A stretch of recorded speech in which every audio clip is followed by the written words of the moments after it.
Friends, సముద్రం మధ్యలో ఉన్న ఒక రహస్యమైన దారిని మీరు చూశారా?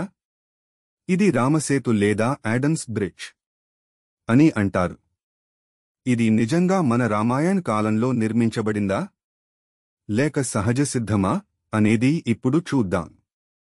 రామసేతు అంటే ఇండియాలోని రామేశ్వరం నుండి శ్రీలంక వరకు ఉన్న 30 కిలోమీటర్లు పొడవైన రాళ్లదారి. రామాయణ్ ప్రకారం శ్రీరాముడు వానరసేన సహాయంతో లంకా చేరడానికి నాలా అనే వానరుడు సహాయంతో ఈ బ్రిడ్జ్ నిర్మించారంటారు. సైన్స్ ప్రకారం నాసా శాటిలైట్ ఇమేజెస్లో కూడా ఈ రాళ్ల దారి స్పష్టంగా కనిపిస్తుంది. కొంతమంది జియాలజిస్ట్స్ అంటున్నారు ఇది 1.7 million years old coral formation. ఇంకొంతమంది ఈ రాళ్లుగా కాదని మ్యాన్మేడ్ అలైన్మెంట్ అని అంటున్నారు. ఈ దారిపై 15వ శతాబ్దపు మనుషులు నడచి లంకకు చేరగలిగారు. తర్వాత సముద్రం పెరగడంతో మునిగిపోయింది.